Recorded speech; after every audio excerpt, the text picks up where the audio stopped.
খুবই অল্প খরচে বন্ধুরা যখনই ফ্রাইড রাইস খেতে ইচ্ছে করবে ঝটপট কিন্তু আপনারা বানিয়ে নিতে পারবেন অল্প খরচে এবং অল্প সময়ের মধ্যে। কেউ দেখে বুঝতেই পারবে না বন্ধুরা যে এটা বাড়ির চাল দিয়ে ফ্রাইড রাইস তৈরি করা হয়েছে। দেখুন হয়তো একটু ছোট লাগছে রাইসটা, কিন্তু দেখুন একেবারে পারফেক্ট তৈরি হয়েছে।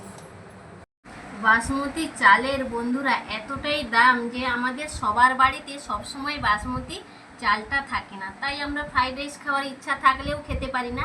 আজকে আমি ঘরোয়া চাল দিয়ে খুবই অল্প সময়ের মধ্যে স্বাদ গন্ধ বজায় রেখে দেখুন একেবারে ঝরঝরে ফ্রাইড রাইস তৈরি করে নিয়েছি। খুব সহজ পদ্ধতিতে আপনাদের তৈরি করে দেখালাম, যে কেউ একবার দেখলে খুব সহজে ফ্রাইড রাইসটা তৈরি করে নিতে পারবে। নমস্কার বন্ধুরা, সুমিত্রা কিচেন অ্যান্ড ব্লগে সবাইকে স্বাগত জানিয়ে প্রতিদিনের মতো আজকেও আপনাদের সামনে হাজির হলাম। তো বন্ধুরা, আজকে আমি ঘরোয়া চাল দিয়ে আপনাদেরকে ফ্রাইড রাইস তৈরি করে দেখাবো। বাজারে যে বাসমতি চালের দাম বন্ধুরা, আমাদের সবার বাড়িতে কিন্তু সবসময় বাসমতি চালটা থাকে না, তাই আমরা ফ্রাইড রাইস তৈরি করে খাওয়ার ইচ্ছা থাকা সত্ত্বেও কিন্তু সবসময় আমরা ফ্রাইড রাইসটা তৈরি করে খেতেও পারি না। তো বন্ধুরা, তাই আজকে আমি ঘরোয়া চাল দিয়ে আর অল্প ঘি দিয়ে খুব সহজ পদ্ধতিতে এবং কম সময়ের মধ্যে ফ্রাইড রাইস তৈরি করে দেখাবো। যারা কখনো কোনোদিন ফ্রাইড রাইস তৈরি করেনি তারাও একবার দেখাতেই খুব সহজভাবে ফ্রাইড রাইসটা তৈরি করে নিতে পারবে। তো বন্ধুরা সঙ্গে থাকুন, আশা করছি আজকের রেসিপিটা আপনাদের ভালো লাগবে ভীষণ। তো চলুন এবার রান্নাঘরে চলে যাই আর ঝটপট শুরু করে ফেলি। ফ্রাইড রাইস তৈরি করার জন্য এখানে আমি চাল নিয়েছি 500 গ্রাম। যে চালের ভাত আমরা খাই বাড়িতে প্রত্যেক দিন সেই চাল নিয়েছি। তো আপনারা যে চালের ভাত খান সেই চালটা নিয়ে নেবেন। তো আমি আমার পরিমাণ মতো নিয়েছি, আপনারা আপনাদের পরিমাণ মতো বাড়িয়ে বা কমিয়ে নিতে পারেন। গ্যাসে আমি আগে থেকে জল বসিয়ে দিয়েছি একটা কড়াইতে। এবার জলের মধ্যে দিয়ে দেব আমি এখানে পরিমাণ মতো লবণ। এবার দেব সাদা তেল, দিলে ভাতটা ঝরঝরে হবে। এবার ভালো করে মিশিয়ে নেব। ভালো করে মিশিয়ে নিয়েছি, এবার জলটা ফুট আসা পর্যন্ত অপেক্ষা করব। দেখুন জলটা ফুটতে শুরু করেছে। এবার আমি চালটা 4-5 বার জল পাল্টে ধুয়ে নিয়েছি বেশ ভালো করে। তো এবার ধুয়ে নেওয়া চালটা আমি দিয়ে দেবো জলের মধ্যে।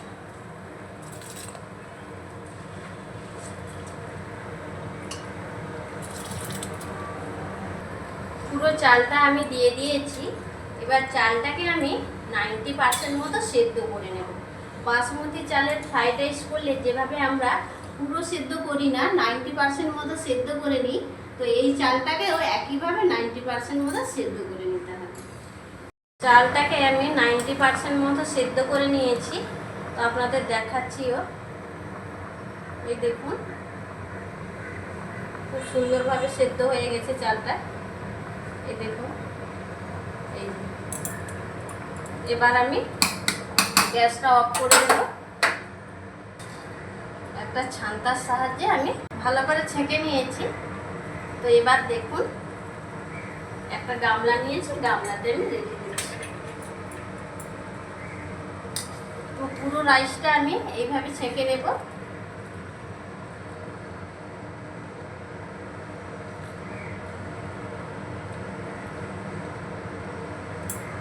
এইভাবে ভালো করে ফ্যানটা ঝরিয়ে নিতে হবে।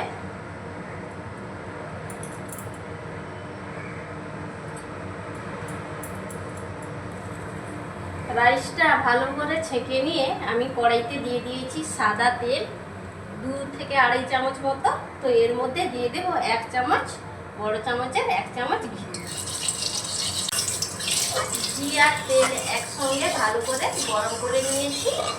তো এবার দেখুন এখানে আমি লম্বা লম্বা করে কেটে রেখেছি গাজর। তো প্রথমে আমি গাজরটা দিয়ে দেব। যেহেতু গাজরটা ভাজা হতে একটু সময় লাগে, তাই প্রথমে আমি গাজরটা দিয়ে দিলাম।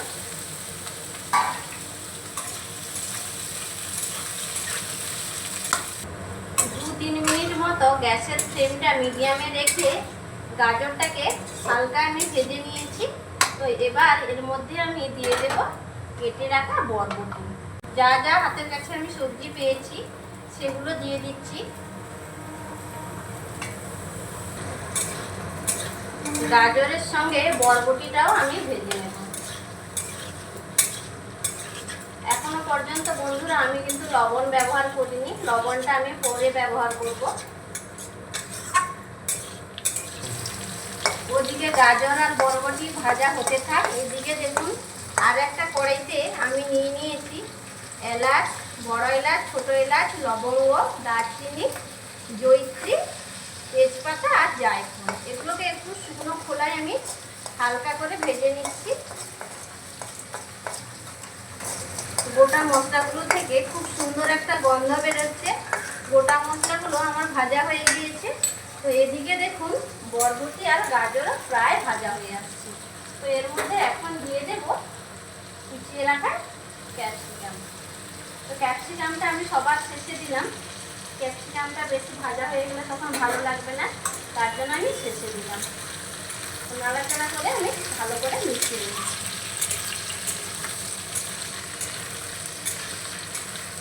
গাজর বরবটির সঙ্গে ক্যাপসিকামটা প্রায় ভাজা হয়ে এসছে।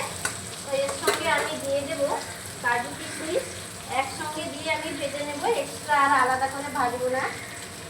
তো দিয়ে দিলাম এখানে কাজু আর দিয়ে দেবো কিশমিশ, একসঙ্গে আমি ভেজে নেব।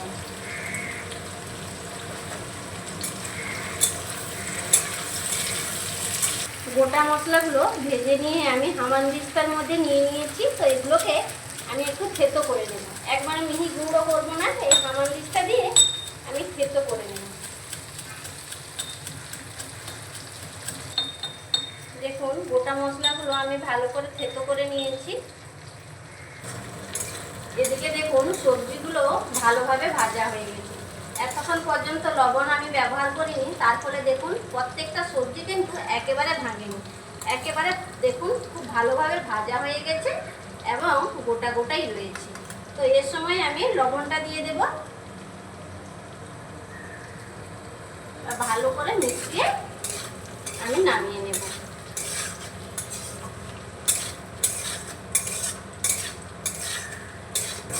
লবণটা ভালো করে মিশিয়ে নিয়ে আমি গ্যাসটা অফ করে দিয়েছি। এবার এই যে রাইসটা আমি গামলার মধ্যে রেখেছি, সেই রাইসের মধ্যে এই ভেজে নেওয়া সবজিগুলো আমি দিয়ে দেব।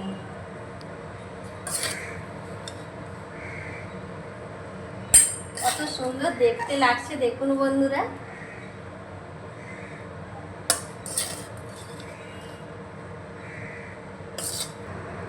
এবার আমি এর মধ্যে দিয়ে দেব হাফ চামচ মতো গোলমরিচের গুঁড়ো। যে গোটা মশলাগুলো আমি থেতো করে রেখেছিলাম সেই মশলাটা দিয়ে দেবো এখানে 1 চামচ মতো। এবার যেটা দেবো সেটা হচ্ছে গুঁড়ো করা চিনি, আমি মিক্সিতে গুঁড়ো করে রেখেছিলাম, সেই চিনিটা দিয়ে দিচ্ছি এখানে পরিমাণ মতো। তো যে যেরকম মিষ্টি পছন্দ করেন সেই হিসাবে দেবেন। এবার দেখুন কড়াইতে তেল আর ঘি যেটা বেঁচে ছিল সেটা আমি এখানে দিয়ে দেব, পুরোটা দিয়ে দেব।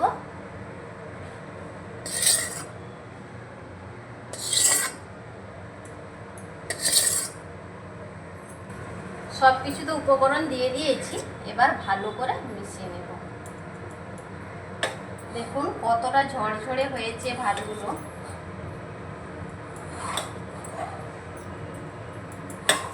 এইভাবে ভালো করে মিশিয়ে নেব।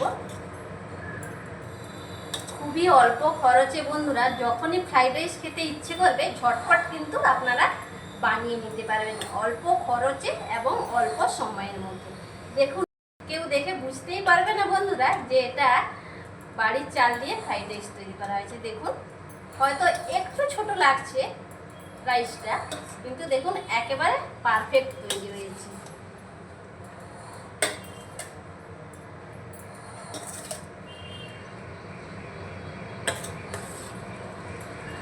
ঘরোয়া চাল দিয়ে বন্ধুরা ফ্রাইড রাইসটা তৈরি করে নিয়ে চলে এসেছি প্লেট ভর্তি করে নিয়ে। এবার খেয়ে বলবো আপনাদের যে কেমন হয়েছে। কতটা ঝরঝরে হয়েছে দেখুন বন্ধুরা, একেবারে ঝরঝরে, একটাও কিন্তু রাইস ভেঙে যায়নি। তা আমি একটু প্লেটে নিয়ে নিই। আপনারা দেখেই বুঝতে পারছেন যে রাইসগুলো কতটা ঝরঝরে হয়েছে। এবার একটু খেয়েও বলছি আপনাদের কেমন হয়েছে।